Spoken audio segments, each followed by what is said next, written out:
Hello friends, welcome again करता हूं आज की वीडियो में। और आज की वीडियो में हम डिस्कस करने जा रहे हैं सीबीएसई के सर्कुलर जो कि जारी हुआ था 30 नवंबर 2023 को।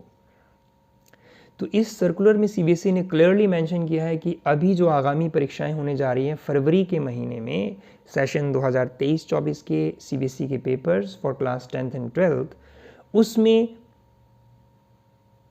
आपके जब रिपोर्ट कार्ड आएंगे बच्चों के, तो उसमें कोई भी परसेंटेज, डिवीजन या डिस्टिंक्शन या एग्रीगेट सीबीएसई अवार्ड नहीं करने जा रहा। तो आपकी रिपोर्ट कार्ड किस तरह से होगी? आपके पास सब्जेक्ट होंगे और उस सब्जेक्ट के सामने उसके ग्रेड पॉइंट मेंशन्ड होंगे। ठीक है, ये हालांकि ये भीतर की बातें हैं, लेकिन जो रिटन में ब्लैक एंड वाइट में सीबीएसई ने बात की है उसमें उन्होंने कहा है कि अगर कैंडिडेट 5 से ज़्यादा सब्जेक्ट्स रखता है, उसके 5 से ज़्यादा सब्जेक्ट है, उसने एडिशनल सब्जेक्ट भी लिया है, तो पहले क्या होता था कि हम टॉप 5 सब्जेक्ट्स को कंसीडर करते थे परसेंटेज की कैलकुलेशन में। कई बार तो ये भी होता था कि बच्चा किसी मेन सब्जेक्ट में फेल हो गया लेकिन किसी लाइट एडिशनल सब्जेक्ट में उसके अच्छे स्कोर आ गए, तो हम उसको इंक्लूड कर देते थे टॉप 5 में और उससे उसकी परसेंटेज में वो पास भी हो जाता था, उसकी परसेंटेज भी अच्छी बन जाती थी। लेकिन अभी ऐसा नहीं है। ठीक है, सीबीएसई की देखिए वर्डिंग देखिए, if candidate has offered more than 5 subjects, the decision to determine the best 5 subject may be taken by the admitting institute or employer। 10वीं का बच्चा 11th क्लास में एडमिशन लेना चाह रहा है, सपोज साइंस स्ट्रीम में जाना चाह रहा है या बेसिकली मेडिकल स्ट्रीम में जाना चाह रहा है, तो उस स्कूल का जो अथॉरिटी है वो डिसाइड करेगा कि उसने, आपके परसेंटेज तो होंगे नहीं, वो ये डिसाइड करेगा अच्छा बच्चा बायो में जाना चाह रहा है, मेडिकल स्ट्रीम में जाना चाह रहा है, तो उसके मेडिकल के मार्क्स को हो सकता है वो कंसीडर करें आपकी एडमिशन के लिए। अब वैसे ही 12th का बच्चा है, 12th होगी बच्चे की, उसके पास खाली एक रिपोर्ट कार्ड है, उसमें ग्रेड पॉइंट्स दिए हैं, कोई परसेंटेज नहीं है, कुछ नहीं है। अब उसको एडमिशन लेनी है इंजीनियरिंग कॉलेज में। इंजीनियरिंग में कौन से ट्रेड में जा रहा है, राइट? तो उसके हो सकता है वो जो स्कूल है, जो आपका कॉलेज है जिसमें बच्चा इंजीनियरिंग की एडमिशन चाह रहा है, तो वो बच्चे के मैथमेटिक्स, फिजिक्स, केमिस्ट्री के मार्क ग्रेड्स को देखेगा। बाकी वो उसको कंसीडर नहीं करेगा कि भैया आपने हिंदी या इंग्लिश में कितने लिए हैं। ये मेरी ओपिनियन है। 12th के बाद अगर कोई बच्चा कोई फिजिकल एजुकेशन का कोर्स करना चाह रहा है, बीपीएड का कोर्स करना चाह रहा है, तो उसमें हो सकता है कि जो आपका एडमिटिंग कॉलेज है वो आपकी ओवरऑल परसेंटेज तो रही नहीं, तो वो क्या करेगा, क्राइटेरिया किसको लेगा कि बच्चा फिजिकल एजुकेशन में ले रहा है, तो फिजिकल एजुकेशन में उसकी क्या ग्रेड्स हैं। तो अच्छे ग्रेड्स वाले बच्चों को वो टॉप 100 को, जैसे 100 सीट है, टॉप 100 को ले लेगा। इस तरह का इंपैक्ट आने की संभावना है, क्योंकि परसेंटेज के बेसिस पे अब एडमिशन नहीं होने वाली है। आपके टॉप 5 का जो सिस्टम था कि भैया टॉप 5 को कंसीडर कर लिया, वो टॉप 5 को भी कंसीडर कर रहा है, तो वो आप जिस कॉलेज में एडमिशन चाह रहे हैं, या वो डिसाइड करेगा कि वो कौन से सब्जेक्ट्स, टॉप 5 सब्जेक्ट्स को लेना है, या खाली वो जो कुल मिला के 2-3 ही सब्जेक्ट्स को कंसीडर करना है। That college is going to decide. For 10th class student that school is going to decide. वो अपना क्राइटेरिया खुद फिक्स करेगा। बोर्ड खाली आपको ये बता देगा कि भैया आपके इस सब्जेक्ट में आपकी ये ग्रेडिंग है, आपकी इतनी नॉलेज है, दैट्स इट। आगे देखिए वर्डिंग देखिए CBSE. Further it is inform that board does not calculate, declare, inform percentage of marks. कोई परसेंटेज आने वाली नहीं, बता चुका हूं।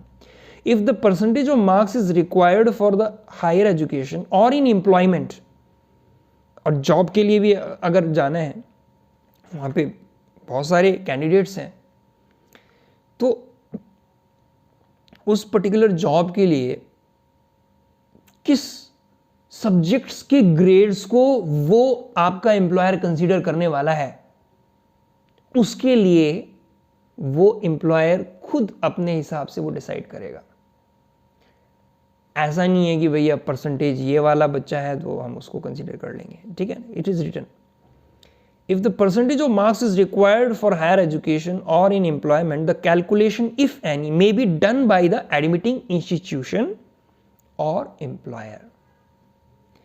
अब देखिए, अब हम इस पे चर्चा करते हैं कि इसका फायदा बच्चों को क्या है।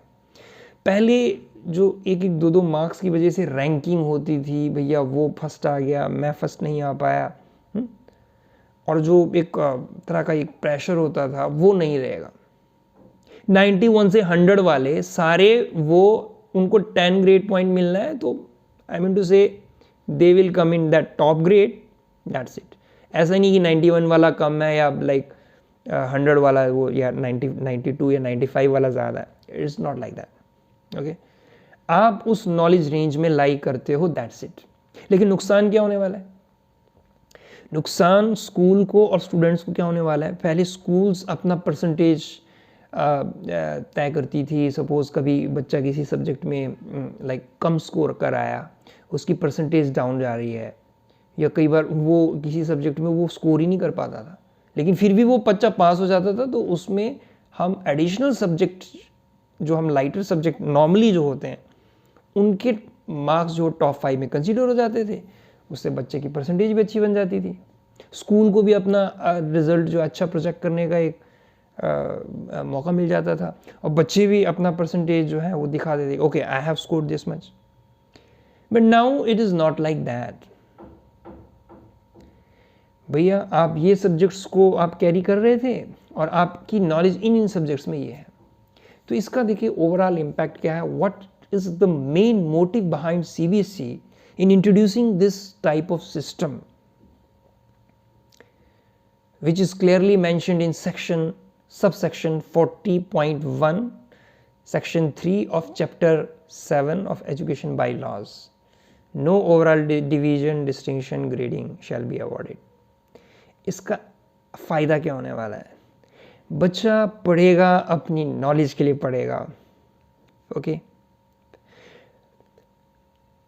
टीचर का जो रिजल्ट है वो भी इससे डिसाइड होने वाला है कि आपके बच्चे उस पर्टिकुलर सब्जेक्ट में कितना ग्रेड बच्चे ला रहे हैं, कितनी क्या ग्रेडिंग उनकी जा रही है, क्या ग्रेड पॉइंट्स वो लेकर चकर जा रहे हैं, ठीक है। और बच्चे को ये एक लिबर्टी रहेगी कि मेरे को कौन से सब्जेक्ट्स के ग्रेड्स को इम्प्रूव करना है, depending upon your career choice. Suppose बच्चे ने फाइनलाइज कर रखा कि भैया मेरे को तो इंग्लिश से रिलेटेड वाली फील्ड में जाना है, या मेरे को आइल्स का पेपर क्लियर करना है, तो वो अपने इंग्लिश सब्जेक्ट में ग्रेड्स इंप्रूव करेगा, बिकॉज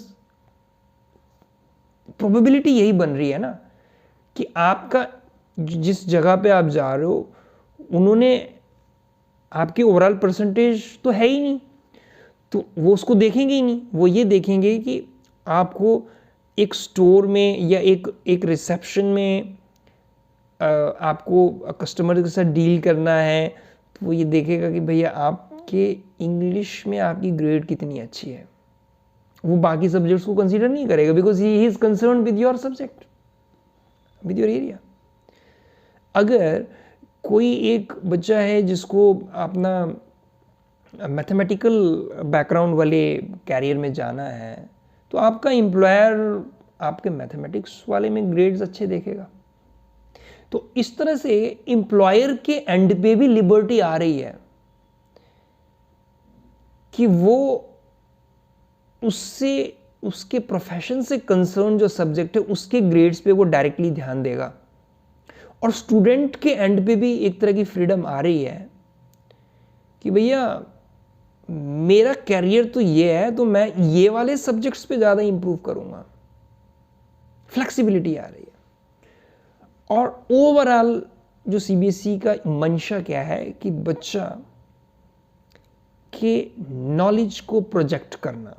बच्चा पढ़े तो वो नॉलेज के लिए पढ़े। और बच्चे को फ़ायदा ये है कि वो अपने पसंदीदा सब्जेक्ट के ग्रेड्स को इम्प्रूव करने की कोशिश करे जो उसके चेरिश्ड कैरियर के साथ लिंक्ड है। तो फ्रेंड्स, आज की वीडियो में इतना ही। ये मेरे पर्सनल ओपिनियन थे। अगर आपके इस बारे में क्या ओपिनियन है, अगर आप इस बारे में कुछ बताना चाहते हैं तो आप नीचे कमेंट बॉक्स में अपने व्यूज़ लिखिए। और अगर आपको अभी भी अपना परसेंटेज कैलकुलेट करने की क्यूरोसिटी है, एम्प्लॉयर कैसे कैलकुलेट करेगा, मैं ये तो नहीं कह सकता, बट मैं ये आपको एक ट्रिक ज़रूर बता सकता हूँ कि आपके ग्रेड पॉइंट्स डिसाइड हो गए। सब्जेक्ट 1 में grade point is suppose 10, subject 2 में ग्रेड पॉइंट इज़ 7, सब्जेक्ट 3 में ग्रेड पॉइंट इज़ 6, ओके, जो भी है रैंडमली। तो टॉप 5 सब्जेक्ट वो तो एम्प्लॉयर या इंस्टीट्यूट डिसाइड करेगा जहाँ आप एडमिशन लेने जा रहे हो।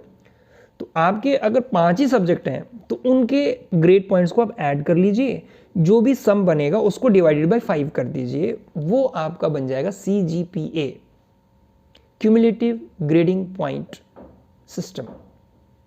और अब उस CGPA को जब हम 9.5 से मल्टीप्लाई कर देते हैं ना, तो उससे आपकी बन जाती है परसेंटेज। एक सिंपल सा एक रूल है, ओके। लेकिन अगर आपके पास 5 से ज़्यादा सब्जेक्ट हैं तो आपकी परसेंटेज कैसे बनेगी, वो तो वही कॉलेज डिसाइड करेगा जहां आपने एडमिशन लेनी है। I hope you got it. तो आज की वीडियो में इतना ही। आपको अगर ये वीडियो पसंद आई और आप इसी तरह के वीडियोस या इन्फॉर्मेशन चाहते हैं तो आप इस वीडियो को, मेरे चैनल को लाइक, सब्सक्राइब और शेयर ज़रूर कीजिए। Thank you.